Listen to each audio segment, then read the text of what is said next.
Making videos about batted ball games in Japanese cartoons hasn't rewarded me with much attention, for obvious reasons. I haven't met a single person in real life that shares my love for this really niche genre. I certainly haven't found a community, online or otherwise, that shares my appreciation for the works of Adachi Mitsuru, especially his 80s masterpiece Touch. So, in a sense, I'm making these videos to figure out why I love these stories so much. But Touch isn't a flawless story. In my experience, the art that I love isn't necessarily flawless, but whose positive aspects are so overwhelmingly good that I choose to forget about the flaws. But that doesn't mean I can't find utility in examining the flaws of an otherwise perfect show. My biggest gripe about the series, and most baseball anime really, is the lack of meaningful women. Sure, both Minami and Yuka are fleshed out characters, but besides them, there are only a handful of women and girls with recurring speaking roles, which pale in comparison to the couple dozen male characters whose voices pepper the show. Baseball may be overwhelmingly male, but real life is not, and I wish more shows would address the female perspective of the sports world. In a similar vein, while I like that Minami excels in a sport on par with Tatsuya, I don't like that her sport of choice is rhythmic gymnastics. And it's not because I don't care about rhythmic gymnastics. I didn't care about figure skating before Yuri on Ice, and I still don't really care about it now, but it's still an excellent show. I just don't think that Adachi knows as much about rhythmic gymnastics as he does baseball or boxing. The artwork looks great, but choosing the sport feels more like a ploy to get Minami in a leotard than on the competitive stage. We don't learn anything about the events, the scoring system, or really anything about rhythmic gymnastics besides the media's ability to sexualize young female competitors. And speaking of sexualize, I really dislike the third opening credit sequence. I'm not anti-fan service, I just don't think it fits Minami's personality to play the sexy music video girl, especially when we already have a character in Yuka who would fit that role so much better. When I'm watching Minami dance, it feels like I'm watching another girl with Minami's face. It's fake, it's forced, and it's a little gross. To be fair, I'm not in love with any of the OPs, but the third is by far my least favorite.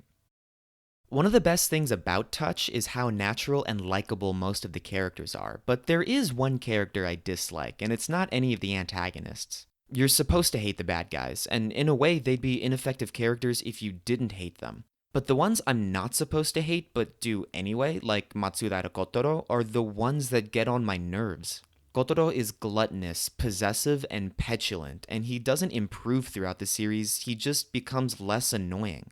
I honestly would have preferred a series without him than Kashiwaba, for example, who a lot of fans don't like. I actually really like Kashiwaba Eijiro as a serious antagonist, but the plot device used to jam him into the show is one of the hackiest I've ever seen. I'm generally okay with the wrong person being introduced as a case of mistaken identity, but I genuinely couldn't believe the stunt this story pulls to fulfill this trope. You see, he gets the call to manage the team because the coach confuses Eijiro for his older brother Eiichiro. And if you can't hear a difference between the two, I don't blame you. One spells his name with a J and the other with a CH. Forget the mindlessness of a mispronunciation almost ruining the lives of an entire baseball team. Consider that in this universe, there is a set of brothers whose parents consciously named their two sons Eijiro and Eiichiro, and neither of them choose to go by another name to avoid the obvious confusion one would have when faced with a set of brothers named Eijiro and Eiichiro. It's really dumb. Not quite as dumb, but still out of place, are the subplots that don't appear in the manga but make their way into the show. The first half of the show stays with the manga nearly page for page, with the exception of an arc for Kotaro in the beginning. But the second half stretches the last third of the manga longer than it needed to, inserting filler arcs that don't add anything to the plot, like Nakajima's resignation, Seinen's practice game with Meisei, and the Kashiwaba love triangle. Maybe weirdest of all is not the things they added to the story, but the things they altered from the manga, mostly because all of the major alterations happen at the very end. The show mentions the pop idol Sachiko Sumitomo, but doesn't have her interact with Tatsuya like she does in the manga. The most curious change, however, happens to the emotional climax. Rather than have Minami meet up with Tatsuya in Osaka during the Koshien opening ceremonies, Tatsuya confesses his love to Minami over the phone. And while it's basically the same thing, and while the show has the two kissing on a beach later on instead of by the riverside in the moment, I find it a less satisfying ending than the manga provides. And while I'm not positive, I don't think this was a case of a show finishing before the manga was completed. The manga finished in late 1986 while the show aired its last episode in early 1987.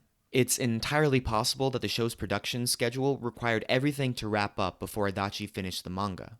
But it's also likely that Adachi had the ending already storyboarded out, or at least fashioned in his head. All of the subsequent movies would later reference the manga ending as canon instead of the anime ending, which shows that I'm not the only one who thought this wasn't the right decision. But I guess I can sympathize with not really knowing how to end a show. How do I end this? I found most of these flaws while I was watching the show the first time through by essentially pointing to my computer screen and saying, I don't like it.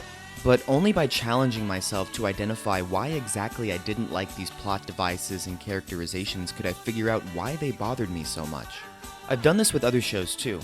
I pretty much hated Ofuri when I watched it for the first time, but I grew to love it the second time through when I watched with a more critical lens. Similarly, I found H2 to be mostly inoffensive the first time through, but found a lot of disappointing features when I sat through it a second time. But even after giving Touch's flaws a closer examination, I don't like the show any less.